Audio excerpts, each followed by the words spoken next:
Good afternoon. Welcome to Love Talk. My name is Gregory Morgan, and you are watching Love Talk. And what I want to bring to you today is that we are now entering, and we have been in the last 5 to 10 years, a new age for human beings. And we call this age the transformation age. We are in the age of transformation and design. Transformation meaning transcending form. To transcend means to go beyond or to go outside of or to rise above. That's what the word transcend means. So transformation means where you literally take a previous form and go beyond that form into something that has never been before. It's not change. Change is when an acorn becomes an oak tree. It's when an orange seed becomes an orange tree and then becomes an orange and then goes back to orange seed. That's just change. And everything in the world, everything in the universe has a change cycle. Transformation is where something goes beyond its previous form. It is the blending of technologies. It is the blending of understandings.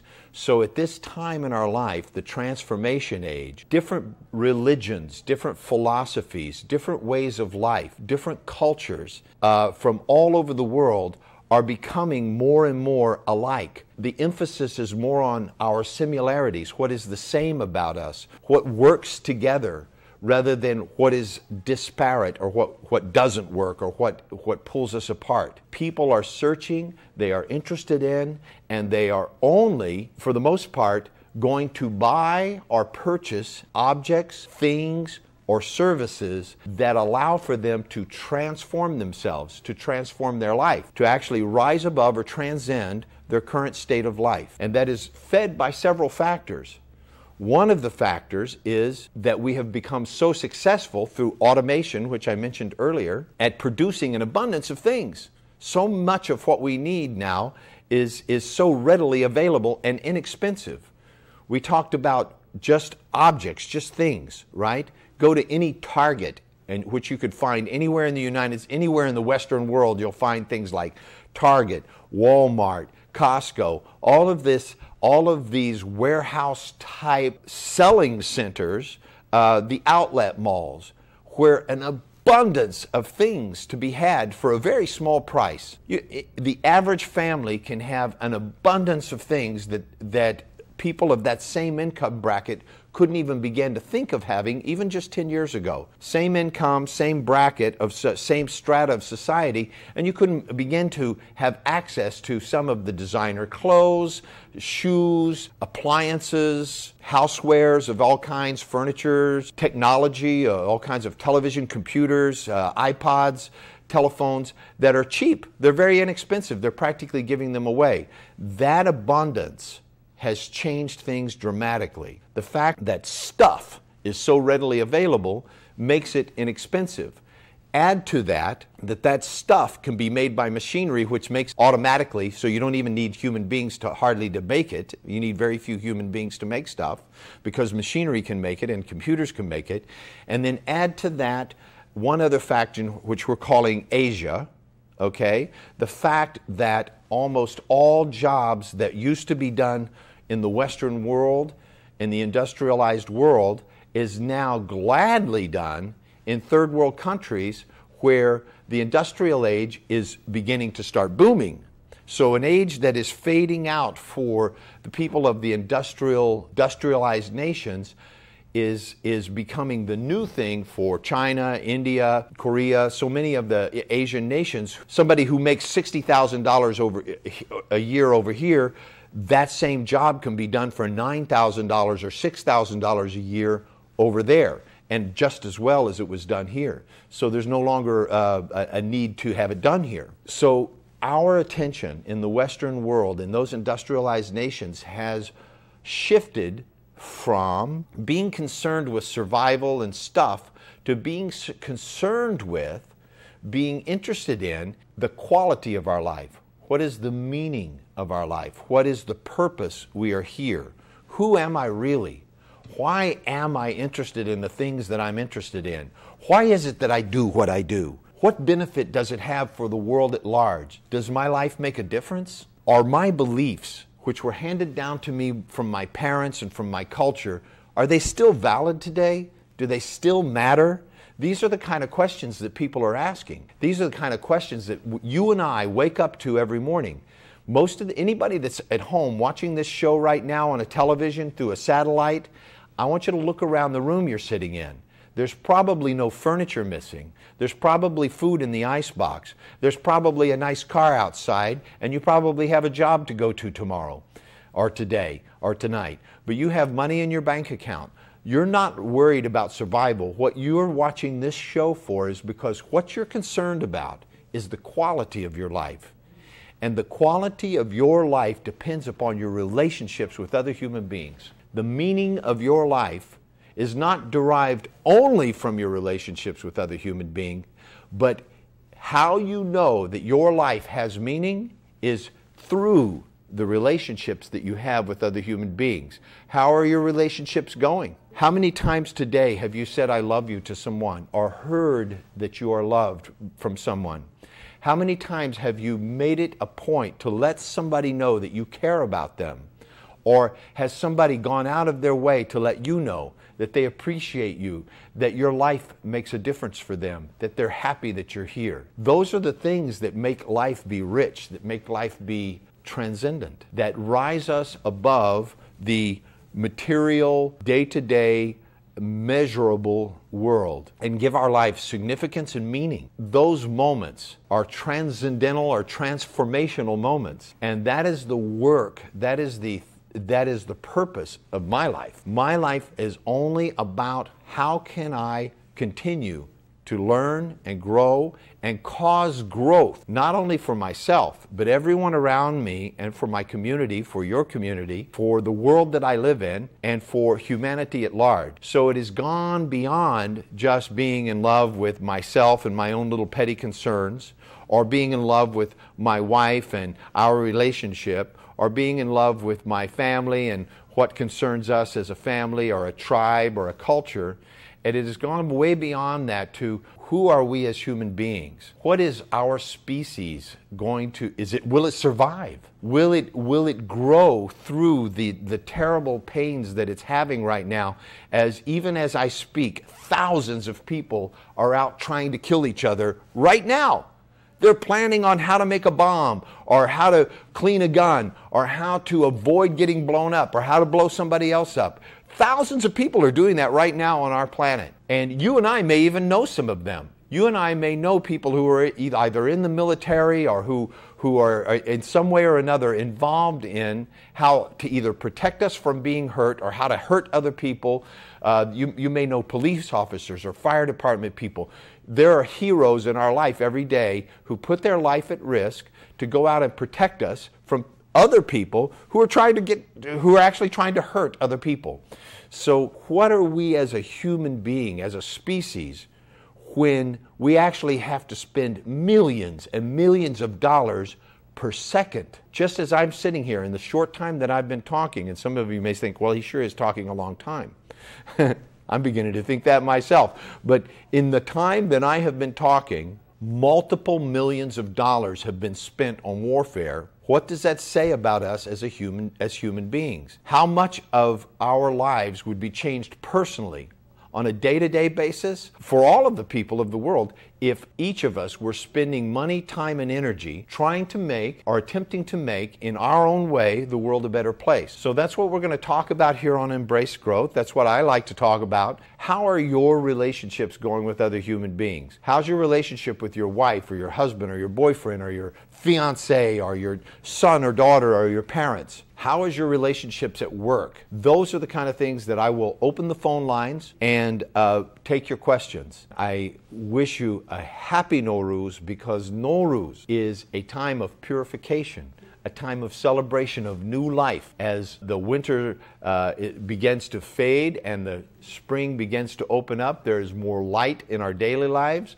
The days are longer, the nights are shorter, the grass is growing, and new life is appearing all over the world. You know, even as I was just coming into the studio here, I noticed that they'd planted a flower bed and all of the flowers were popping up, and it was just a totally different atmosphere than even just a couple of weeks ago. I opened the discussion to Nowruz, to change, to growth and development in a transformational age. I'm going to take a short break. I'll be back in just a few moments. My name is Gregory Morgan, and you're watching Embrace Growth. I'll be right back. A man of character, responsibility, and resourcefulness. Become that man and join us on the journey towards manhood, finding a better person within. Embrace Growth is offering the Honor, Integrity, and Mastery Workshop in Toronto, Yerevan, and Los Angeles. Sign up today at embracegrowth.com and see the transformation in your life. در کارگاه‌های آموزشی بانوان به رهبری دکتر آزیتا سایان با دستیابی به اهمیت و ارزش واقعی خود، قدرت زنانگی و آرامش خود را بازیابید. محیطی مناسب و هیجان انگیز برای رشد و شکوفایی عشق، ازدواج و خانواده خلق کنید. زنی شاد باشید، قلب مردان را بشناسید و آنها را درک کنید. کارگاه آموزشی بانوان اروپا 20 تا 22 آپریل. برای ثبت نام با تخفیف ویژه پاییزی با شماره 310 460 2600 تماس بگیرید.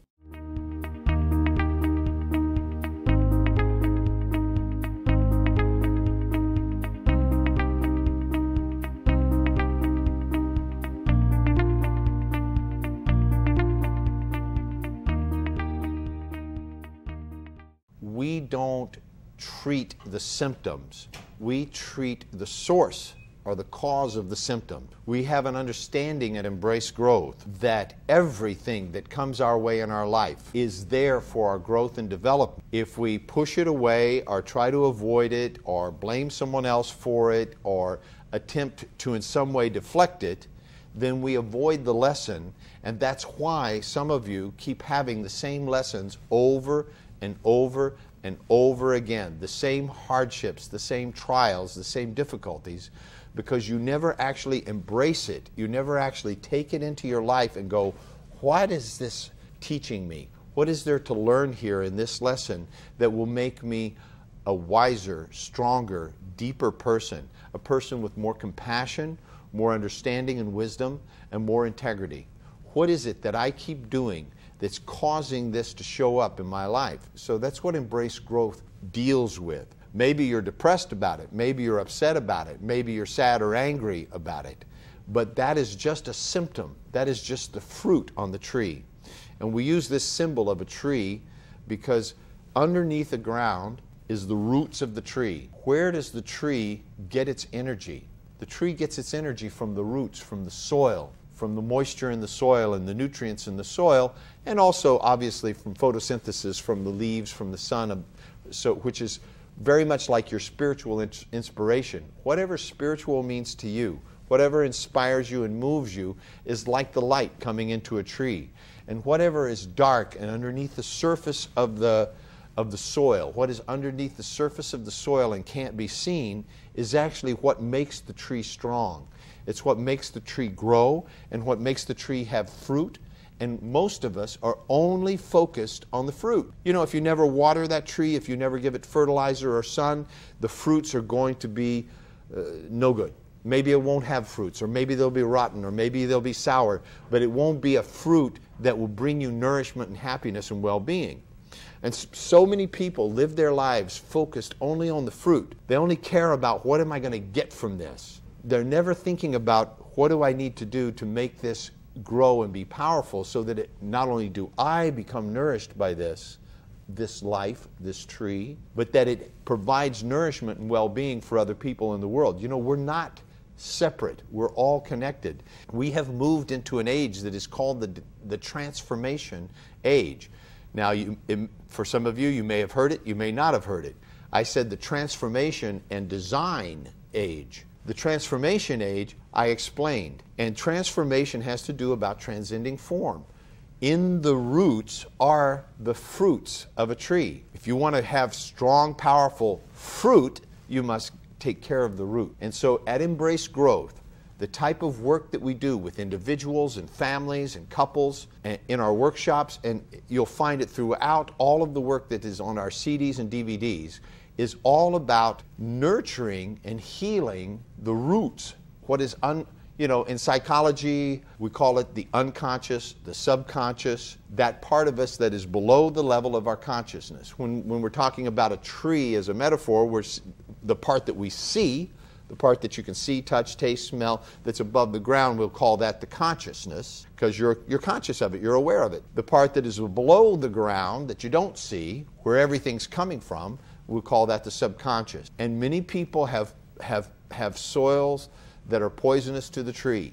There's something in the environment, in their own lives, or some habit that they have of not nurturing themselves inside, or giving themselves something that is toxic or poisonous, whether it be food, drugs, alcohol, sex, whatever it is that is too much or not enough or the wrong kind of, that tree cannot grow and produce as it was supposed to, as it was meant to, and produce an abundance of well-being for yourself and for the other people in your life. At Embrace Growth, what we do is we work on what is the source of this dis-ease, this uneasiness that is causing these fruits. We don't just treat the fruits, right? I mean, I could take an orange tree and take all of the oranges off of it and go out there with super glue and glue apples all over it. It would not make it an apple tree. I could pour water on it and everything. I could give it all the right nutrients that you give apple trees, but that orange tree will never become an apple tree. So we don't focus on the fruits or the outcome. We focus on what really is the authentic expression of that, using the metaphor of that tree or that life or that human being. What is your authentic expression? How do you feel best? How is it that you're the happiest? What kind of environment do you feel inspired? Do you feel generous? Do you feel loving? Do you feel loved and taken care of? And how is it that we can create that environment? And that's where the design part comes in. I told you it was the age of design, or transformation and design. Transformation does not come about automatically. What comes about automatically, and you don't have to worry about this at all, it's going to happen anyhow, is change. There's an entire Taoist philosophy, and you've all heard of the book of I Ching. It means the book of chain, right? If you've ever heard of the book of I Ching, we're talking about the predictable, always going to happen change. One thing that's certain about the universe and about your life and your body and your relationships is that they will go through cycles of change. That's predictable. It's going to happen anyway. You don't have to do it. Somebody else designed it before you got here. Call it God, call it the universe, call it divine intelligence, call it the unified field of relativity. Call it whatever you like. I don't care what you call it. But something intelligent, far more intelligent than you and me, designed that, and it works very well without our interference. But relationships that transform life, okay, your relationship. Let's talk about your relationship with your children, your relationship with your mother, with your wife, with your husband, with your parents. Those relationships will go through cycles of change that are pretty predictable. From anybody that's watched thousands of other people and interacted with thousands of other people like I have, or like my wife has, or like most psychologists or therapists or teachers have, we've worked with thousands and thousands and thousands of people. For myself, 30 years I've been working with people. I've interacted with thousands and thousands of people, men, women, adults, children, and I see that they go through cycles. You see that many people, you talk to that many people, you begin to see that there are certain predictable ways of being that people are. So one of the things that we've come to realize is that to cause transformation, to cause a cycle of growth that would have somebody transcend or move outside of what is predictable and normal and ordinary, requires design. So we're talking about designing relationships, creating relationships. So we use the word creating because a lot of people go designing. What does that mean, right? Creating relationships that actually their intention is to transform your life and cause there to be a legacy in the world, a legacy of love. That is something that isn't going to just happen anyhow. If you look at the world and you look at your own relationships, you will begin to see that they have a predictable future. If you look at just your life right now, to pick any relationship, your job, your relationship to money, your relationship to your work, your relationship to your health and well-being, your relationship to the opposite sex, men or women, your relationship to adults if you're a young person, or to children if you're an older person, your relationships to other people are predictable. They are ordinary, and you learn them from ordinary people, and you are ordinary about them. What is ordinary is that they will go through very predictable cycles and end up very much like the people you learned them from. That would be ordinary. Just like an apple seed will produce an apple seed pretty much like it down the road. That would be ordinary. To cause transformation is a design. There is a design to it. It is extraordinary. If you want to have an extraordinary life, then you need to learn certain disciplines, practices, and secrets that extraordinary people have been practicing for centuries. Throughout all of humanity, there have been extraordinary people. We call them extraordinary because they stand above. They are extra. They are ordinary and they are extraordinary. Nobody is born extraordinary. Nobody is born magically more divinely inspired, let's say, than somebody else. But it is possible, ordinary people, to become extraordinarily aware of their own divinity. And I use that word very carefully. I'm not just a throwaway word for me. When I use the word divine or divinity, I am talking about that aspect of your beingness which transcends time and space, which goes beyond this world, which has always been, which is infinitely wise, and is infinitely good. There's a goodness to it. There's an expression that happens in those moments when you are in your, what I call your higher self, or because divine, a lot of people have a lot of charge on that word. They go, wait, that's only for Jesus or Muhammad or Buddha or somebody like that. But because it's a way of deflecting that lives in you. It's a way of avoiding all of those. Enlightened teachers have had the same message, that whatever as I am, so are you. However I am, you have this in you. I'm just the same as you, and they're here to awaken that in us. And I'm here to do this show called Embrace Growth, to awaken that in you, to remind you as a teacher, as somebody who has been reminded by hundreds of teachers, that is something that is in all of us. And the challenges that you're having in your life are so that you can tap into that. You can begin to grow and embrace those challenges. It is through those challenges that we become more in touch with our inner self, more connected to that part of us that, isn't it strange how sometimes it takes a great deal of pain or a shocking circumstance. For many people, it takes an auto accident or the death of a loved one or a bankruptcy or their wife leaving them or any number of traumatic situations before people begin to stop and look inside at who are they? Who are they being? What is it? What is their part in this? What had them have this circumstance that maybe reminds them of another time when that's happened? You know, most of these people, you and me, now when I say these people, I want to take that back. I want to say mostly you and me, human being, need to have things 2 or 3 times before we actually go, whoa, I got the lesson. I don't need to do this one anymore, right? So how many times do you have to attract the wrong lover, marry the wrong man or woman, take the wrong drugs, eat the wrong foods, do the things that are damaging to your life? How many traffic tickets do you have to have? Or what is it that is the thing that keeps reoccurring in your life? And, you know, I have mine, you have yours. And if you look around you, you know people who you say, wow, they always seem to have this same problem. They're so-and-so, and they always have a money problem. They're so-and-so, never seems to, you know, be able to hook up with a guy. You know, even though she's pretty and smart, I can't understand no guy ever comes around and marries her. What about this guy? He keeps going from one relationship to another, or he never finds a career that's satisfying for him. Or how about this one who has an eating problem, and no matter what they do, it just seems to always be there, or a drinking problem. So we all have lessons that come up in our life. That's part of the design of being human beings. We all have those lessons.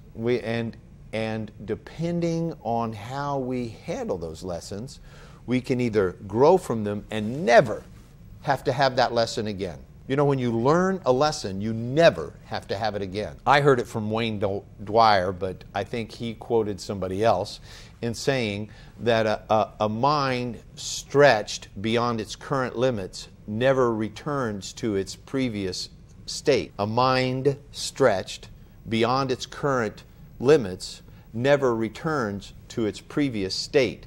You do not go back to earlier way of being once you have learned a lesson. Once you've learned that if you put your hand in the fire, it burns, you don't go back and have to keep learning that lesson over and over. You can learn that lesson and then find, okay, got that one, right? Once you've learned cheating on your wife is going to cost you your house and your career and your kids, and maybe you don't have to go back and learn that one again, I hope, for you. The phones are starting to ring. I'm going to go ahead and take your calls. Thank you. Hello, this is Gregory. You're on Love Talk. Hi.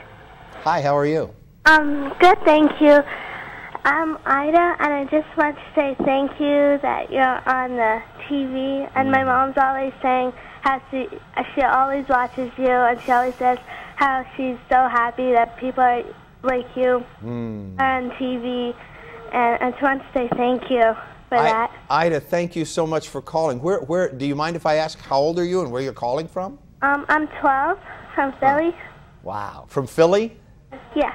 Wow. Yeah. I'm very complimented by both you and your mother that you would watch my show. It really means a lot to me. Thank you so much. Oh, you're welcome. Is there any question that you have that I can answer for you? I'm fine. All right, great. Thank you for calling. Oh, you're welcome. All right. Bye. Bye. That's cool. Huh. You never know who's watching. I've had very, very old people from Afghanistan and Korea called me one night, and people from right down the street, a 12-year-old. Wow, thank you so much. That really means a lot to me. That's really sweet. I was talking about expanding beyond your current limits and always taking on the challenges that you have in your life so that you grow from them, so that you never be stopped. One of the things that has made a difference in my life is that I'm just not stoppable. You know, I've talked about my life before, so I don't, this show's not about me and it's not about my life. I only use stories from my life when I think that they would contribute to other people, when I think that maybe somebody else could be inspired or learn something from that would maybe help them in their own life. I can tell you that I have been stopped many times in my life by a number of things. My situation at home with my parents, poor schooling, no schooling, hanging out with bad people that influenced me to be like them. So I've been married before, and I didn't know anything about a marriage or how relationships work, and so I messed up everything about that. I've had compulsive behavior that kept me from being all that I could be. I've had a lot of things that have stopped me in my life, but I think that the one thing that has made a huge difference has been that I loved human beings. I wanted to grow beyond my limitations so that I could somehow help other people, so that I could make a difference for other people. And I thought, if I can learn, if I have this problem, then anybody might have this problem, whatever that problem was at the time. If I have this challenge, maybe somebody else has this challenge. And if I can overcome it, maybe I can learn to help other people overcome theirs. And so having my life be about something bigger than my problem made the problem seem small and very easily handleable. So I'm going to go ahead and take this call. Hello, this is Gregory, and you're on Love Talk. Hello, this is Saha. I'm calling from London. Wow. Hi, Sarah. How are you? It's Saha. Saha. Yes, I'm just kind of nervous. Okay, well, take a deep breath. Thank you for calling, and nobody knows who you are, but everybody knows who I am, so I'll take all the nervousness. You can give it to me. All right. Okay? Thank you. Firstly, to let you know that my dad actually called you last, I think it was a couple of weeks ago. So my dad's called the show as well. Oh, cool. And I think once you told him that, you know, he's a really good dad or whatever. Oh, that's great. Yeah, I think I remember this guy calling from England. Yes. Yeah, and I remember that. I was very touched by him. Yes, Yeah. that's right. So you're the daughter. Yes.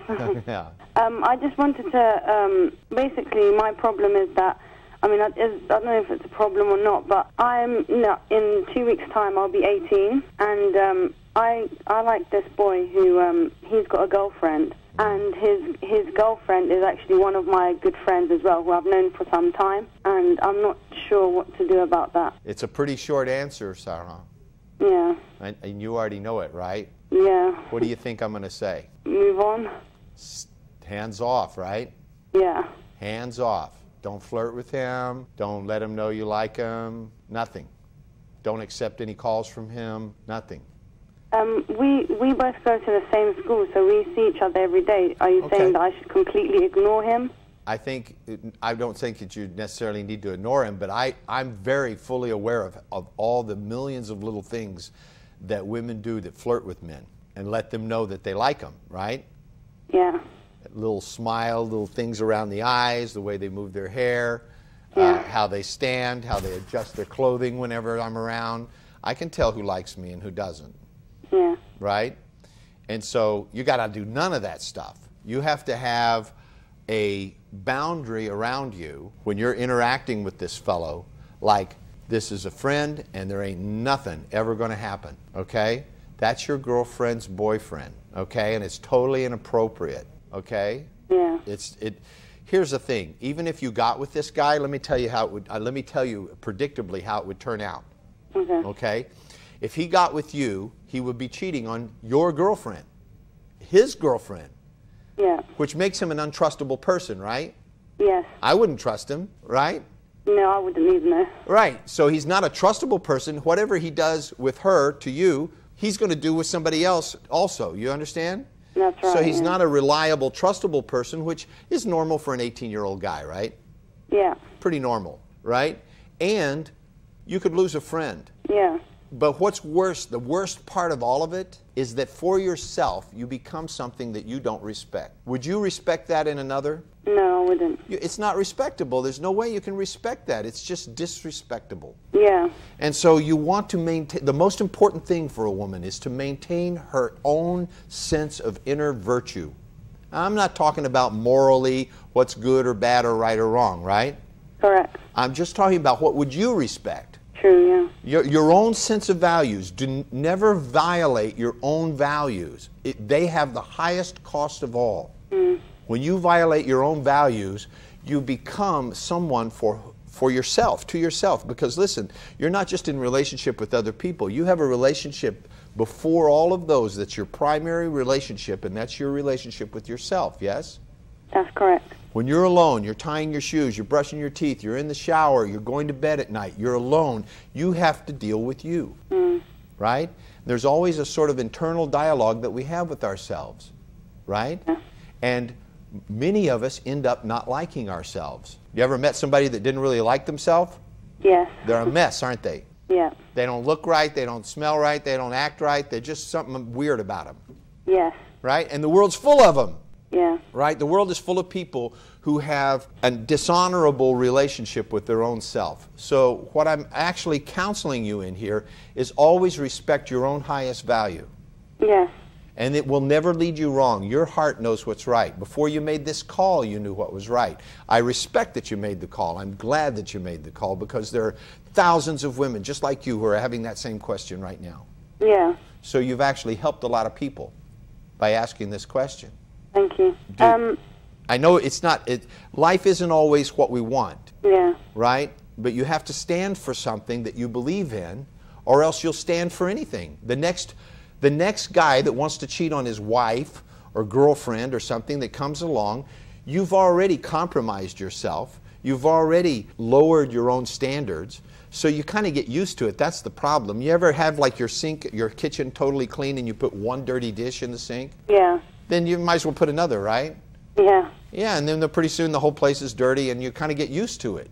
Yeah. Right? So you want to keep your own soul, if you will, your own sense of integrity as clean as possible. Now, does that mean you could ever keep it perfect? No. Yeah. Right? It's like imagining that you could clean your house so clean you never have to clean it again. Throughout your life, you will make mistakes and clean them up. You will do things that are not up to your highest standards.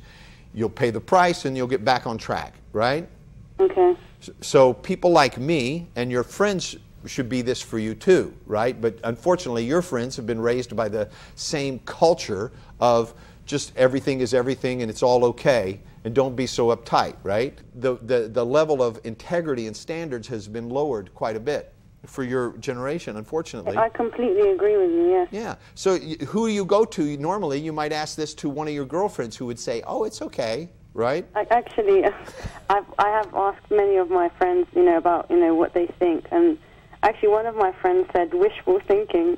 Yeah, just, hope that if it doesn't work out with them, then, Yeah, so she's actually, cast a little bad spell on their relationship. Let's hope it doesn't work out for them. Yeah. That's not a friend, is it? No. A friend is somebody who hopes your relationships work and that you find happiness. That's right, yeah. Yeah, so be that for other people. It's a small price to pay. It's nothing. This guy was never going to stay with you anyhow. Okay. Do you know what I mean? Yeah. Whatever he does, if he cheats on somebody to come with you, he'll cheat on you to go with someone else just because that's the kind of guy he is. I understand what you're saying, but he hasn't actually cheated. I mean, he hasn't... I understand. You probably haven't crossed some line.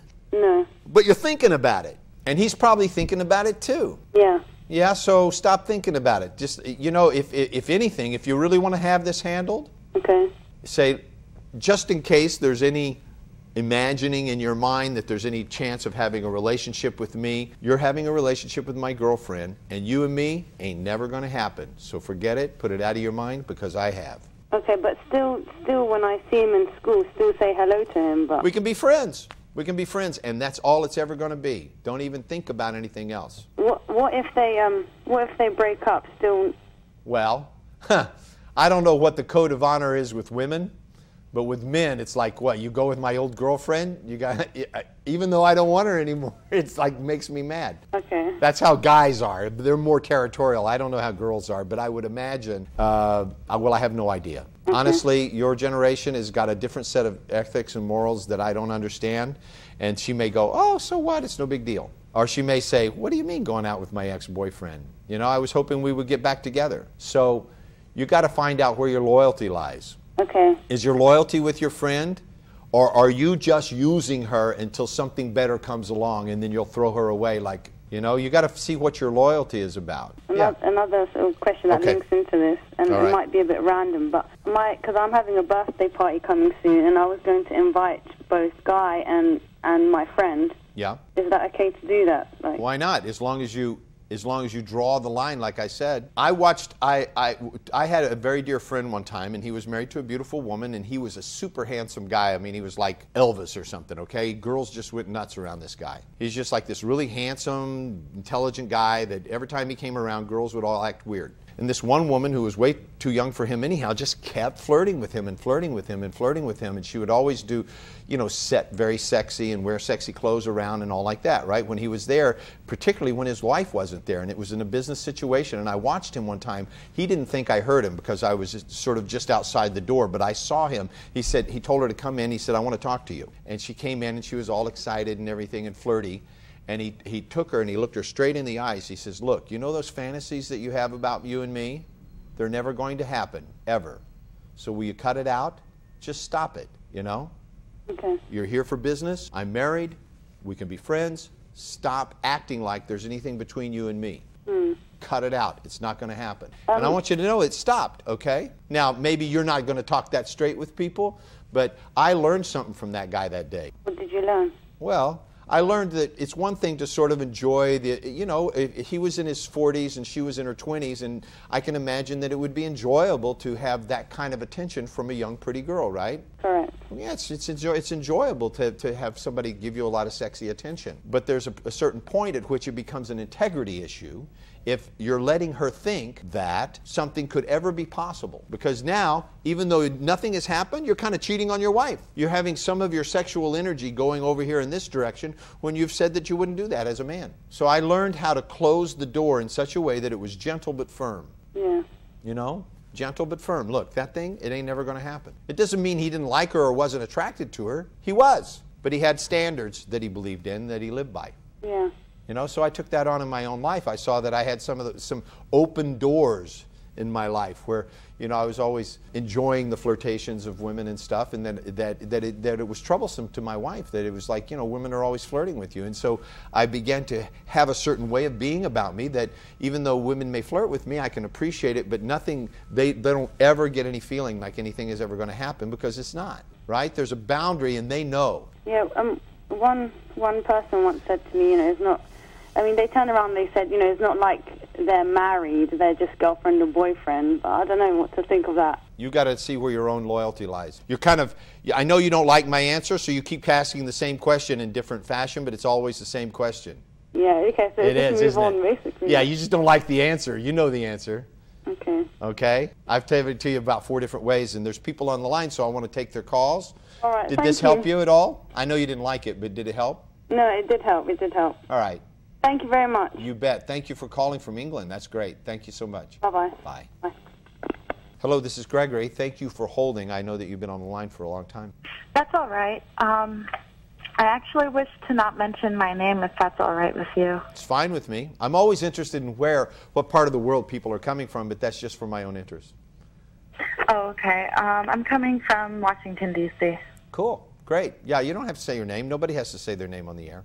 Okay, thank you. Yeah, just me. There's my issue that I wanted to talk to you about. I have a boyfriend that I've been dating since August Yes. this year, and he's 7 years older than I am. I'm 23 and he is 30. Well, my parents are not that, they don't accept that I'm with him because they've heard a lot of bad things about him, that he had a history of drugs and, you know, being a juvenile and stuff when he was younger. And have you heard those things too? And I've heard them too, and I know that they are true. So has he shown you that he's had some kind of life-changing turnaround, that those days are past, or is he just sort of outgrown those, or is he good at hiding it? What do you think? What's your gut feeling? Tell me the truth. My gut feeling is that him being with me in the first place shows me that he's over those things, because I'm not the type of girl that would do drugs. I go to school. I'm a substitute teacher. I intern with the Red Cross. What's he do now? He's not really doing anything right now, and he's living at home with his family.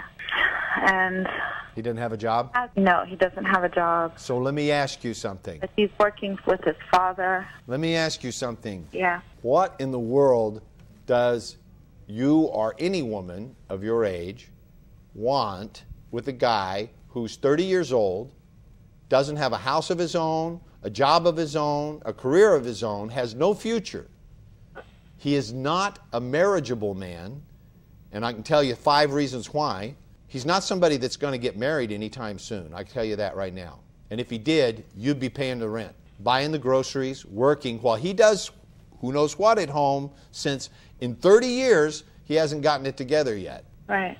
All right? But I see in him the potential for that growth. Yeah, and I you see women, that he is very capable of being a great husband. You women love a fixer-upper, don't you? Well, he's a fixer-upper.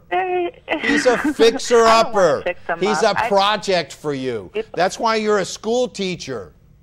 And that's why you volunteer for the Red Cross, because you like to find people who are less than you and help them. And there's nothing wrong with that, but it says something about you. What? What kind of person would have to go around spending their entire life finding people less than them so that they could help them? You tell me, what kind of person would need to prove something by doing that? Maybe the kind of person that, I don't know. I feel like I have a lot to prove to my parents. Well, yes, you do. So, and you have something to prove to yourself too, don't you? I don't really understand what, I don't know. Okay, let me ask you the question again. Okay. Because were you listening to the last caller? Yeah. My interaction with the last caller? I was trying to collect my thoughts. I got it. While she was talking. With the last caller, one of the points that I made, which was actually the main point of what I wanted to share with you as well, is that in the end, maybe in the beginning and the end, okay? Think of it like layers of an onion, if you will, or expanding out. The most central relationship that you have in your life is your relationship with yourself, you and you alone, with your own inner self. Right. Okay? Now I know that that you know what I'm talking about when I say self-talk or that voice within that's always talking to you. I do. You know, mine sometimes says, "You're so stupid," right? And so I go around proving to the world how smart I am. Or, "You're so lazy," so I work really, really hard to prove to the world that I'm not a lazy person. But my inner voice, my relationship with myself, right? I'm struggling with all the time. I'm never smart enough, rich enough, good looking enough, big enough, or whatever, right? Right. In my relationship with myself. So I'm going around proving all the time to myself that I'm not that, right? So you got that too. You've got something like that. A little bit. Yeah, everybody's got something like that, right? Yeah. Right? So check it out. Remember, also in my earlier talk, I was talking about how relationships that transform life are relationships that are by design, right? I believe that too. Yeah? Yeah, you have to design a relationship to transform your life. It's not going to happen anyway. What's predictable is that you will, left unchecked, okay? Here's what's predictable, because I've interacted with thousands of people okay? People who are in the help professions often are there for one or two reasons. Either their parents made them do it because he said, "You're going to be a doctor, I'm a doctor, so everybody in my family is a doctor, you're going to be a doctor too," right? And they just go unquestionably down that track and they turn out fine and no problem. But some people choose to spend all their extra time, money, and energy helping people. I'm always wondering, like, is it because you have so much well-being in your life that you have extra, and so you're going to spend your extra time, extra money, extra energy helping others? Because that's a great thing, and I admire that. But if it's because you are trying to make up for something in yourself that you don't believe in or that you don't feel is good enough or something like that, then I've watched this kind of person constantly pick men or women who are less than them. Socially, mentally, spiritually, emotionally, even physically, right? I have all my past relationships. Yeah, they're probably either uglier than you, or physically, or something. Yeah, physically less attractive than you, financially less than me, or maybe a little less sociable, or less something. And then they try to fix them up, and then when that doesn't fail. When that fails, and I'll tell you, the reason it fails is because the person that's getting fixed up has zero commitment to getting fixed. They're just only interested in people who will give them a lot of energy. Right. So they found one. They're looking for people like you. And, you know, if you pass him by, he'll find another one who will fix him up, right? He's found his parents. He ain't moving out of there, man. He's going to stay right there, probably, until he has to move. Until he has to. Right? Or somebody like you comes along and says, "Come on, let's," you know, either they get in a relationship or they get pregnant or they get married or some kind of thing. Probably a very charming man, right? Yes, yeah. It's probably very charming. People like that can get by on their charm for a long, long time, into their mid-40s usually. It's very sad because, I mean, I see these things and I choose to look around them. And I don't know if it's because, it's not because I don't think I can find somebody else. I mean, there's always people out there for you if you give them a chance. Yes, it's right. It's a lot about my relationship with him is so natural. I've never had something as natural as it. I understand. That's part of his charm. Yeah. Okay. I did that. So part of let me tell you something about men, okay? Men are natural hunters. The reason we survive, the reason you and I are sitting where we are and can talk on telephones and do all this kind of stuff right now is because men have the ability to perceive abstractly what is wanted and needed and provide it, or the illusion of it, until they get what they want, okay? Whether it's hunting a deer, they'll put on deer smell so they'll smell like a deer and the deer will come around, right? Right. If they want to hunt a duck, they'll put little fake ducks out in the water and go and make duck calls until the duck comes and they can shoot it and eat it, right? If they want to hunt a lion, You know, they'll put on sheep's clothing and stuff so the lion thinks it's a sheep and they'll come and they'll shoot the lion. You know, whatever, right? Men are hunters. So if they want somebody to take care of them, don't you think that they're smart enough and evolved enough at this point to perceive exactly what you want to hear, to say exactly the words you want to hear, to be exactly the kind of guy that you would fall for? I call them posers. How do you scrummage through the posing and get down to who somebody really is? Yeah. Well, you're still in I want to fix him. I've studied him, and yeah, you still want to fix him. I like this one. I want to keep him. Yeah, I do. I like this one. I want to keep him. I want to help him help himself. Well, and pull himself up so that he can be what I know that he can be. And what would that prove? It would prove to me that everyone else wasn't really right. No. What it would prove to me? Do you want to know what it would prove to me? What? Are you interested? You may not like the lesson. No, I am interested. Yeah. It would prove to me that you don't love yourself enough to have a man that has more money, more good looks, more well-being, more stable situation, to have come into your life and take you off your feet and make you feel like a little child trembling in his hands, that you could actually feel vulnerable and surrender to somebody who is smarter, more powerful, more interesting than you are. Yeah, I don't like that. Yeah. I got it. That's uncomfortable, isn't it? Yeah, it's very uncomfortable. It's better for you to be in control. I've dated guys like that who are medical students, because I was at one point a nursing student. Mm-hmm. And I've dated the ones that are getting their MBAs, that are in grad school. I know, but here's the thing, sweetheart. You're 25 years old, right? 23, but yeah. You're 23? Let me tell you something. There's something called pogritude, okay? The woman has something that we call the power of pogritude. Pogritude comes from the Greek word pogoros, which means beauty and grace. You are allotted as a woman a certain bank account, a trust account, if you will, of pogritude in your lifetime. During your lifetime, between the ages of 18 or 20 to about 40, 45, really it's 40. I have the most really it's 40. You can interest men. Okay. All kinds of men, young men, old men, men, you know, powerful men, weak men, all kinds of men will be interested in your beauty and grace and intelligence and generosity and nurturing spirit. They're going to be real interested in you, right? Okay. Now, you can use that up. It's just like money in a bank account, right? You can use that up renting, or you can buy. Having a relationship is very much like moving into a new house. You can either rent or you can make a down payment and purchase. You're wanting to rent a fixer-upper and hope that it all works out. You want to buy into something that is already not up to your standards. He's not even up to normal society standard. It is not normal in our culture of abundance and prosperity for an educated person to live with their parents at the age of 30 and not have a job or a career. It's not normal. I know it happens a lot in the Persian culture. I understand. I still assert that it is not normal. No, this isn't normal. No. It's not normal. It's below normal, isn't it? Yeah. When something's above normal, we say it's extraordinary. When it's below normal, we say, well, it's kind of lacking. Yeah. Right? So why are you so interested in this lacking person, and you're willing to bet your pogritude that you're going to be able to fix him up before he cheats on you, leaves you, becomes a bum on the couch while you go to work? All of those things are more likely than not. If I was betting, you know what I mean, on the odds, I would bet over there on that direction.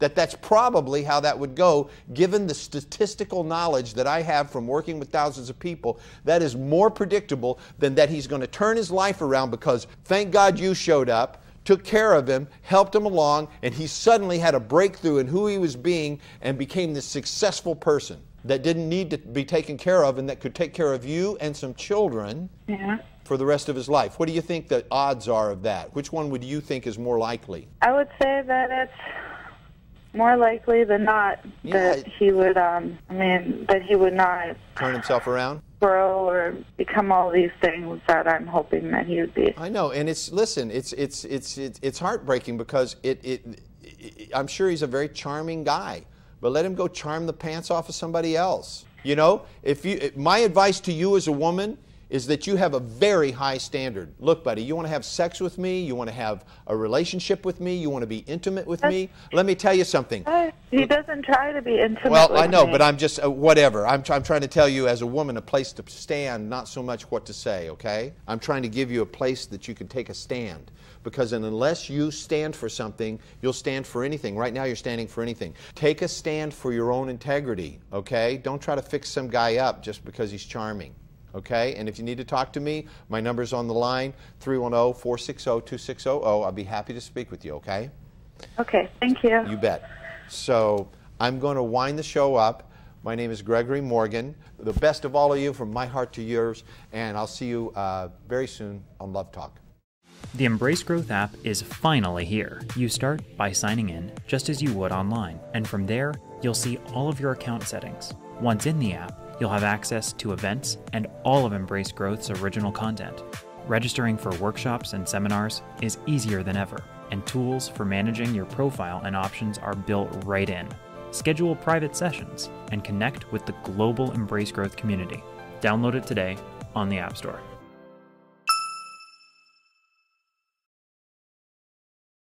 Welcome to the Embrace Growth app. There's a new way to communicate and join in. Create your free account online and sign into the app. Manage your profile on the go and choose between English or Farsi. Register for events and schedule appointments more easily than ever. Stream audio, video, and download books all over Wi-Fi or cellular. Sign up for workshops and seminars right on your phone. And access your audio and video library in the palm of your hand. Take your favorite lessons from Dr. Azita Sayan and Mr. Gregory Morgan with you. Download it today on the App Store. Embrace Growth has a new home online where you can easily register for workshops and events, order from the online store, and be part of the worldwide community of Embrace Growth graduates. You'll be able to see Dr. Azita Sayan and Mr. Gregory Morgan in your favorite seminars. Visit us today at embracegrowth.com. Welcome to the all-new EmbraceGrowth.com. You'll have access to all the content you love at the click of a button. Videos of seminars, events, and the ability to sign up for workshops. Direct access to digital downloads right from your mobile devices. Stay in the know and see our latest graduate events. Watch your favorites anytime, anywhere. Visit us today at EmbraceGrowth.com. A haven for the weary soul. A source of inspiration and community. Redesigned to bring you meaningful experiences and unforgettable events. We are a worldwide community of vibrant individuals, displayed in the people who are a part of it, from many nations, backgrounds, and beliefs. Through powerful outreach programs, the struggles of everyday life are confronted and conquered, transforming those who participate into the best versions of themselves. One-on-one sessions are available to keep you headed in the right direction, coupled with the best resources to remind you how to live, whether at home or elsewhere. Programs designed for men, providing the building blocks of maturity, commitment, integrity, and leadership, paving the way for productive and fulfilling manhood. Beyond an understanding of masculine leadership is its application in daily life and development into something truly unique. Exclusive training for women, encouraging growth and empowerment through an acceptance of their true identities, redefining interactions, and changing the viewpoint through which life is seen. Embracing the woman within and accessing facets of your personality hidden beneath the surface. Showing our youth the value of integrity and reliability by creating an indwelling desire to succeed with honor, basing the future on a solid foundation of ideals that will guide them through life, leading by example, and showing others how to clearly convey their thoughts in a compelling way, creating a culture of mature leaders who can help others achieve self-confidence and their goals. Real people and real lives are changed for the better. With every event, more are touched and come to an understanding of their place in this world and their community. Embrace Growth is run by a passionate team and led by the diligence and inspiration of Dr. Azita Sayan and Mr. Gregory Morgan, who consistently teach life lessons based on what works, rather than the passing fads of the times.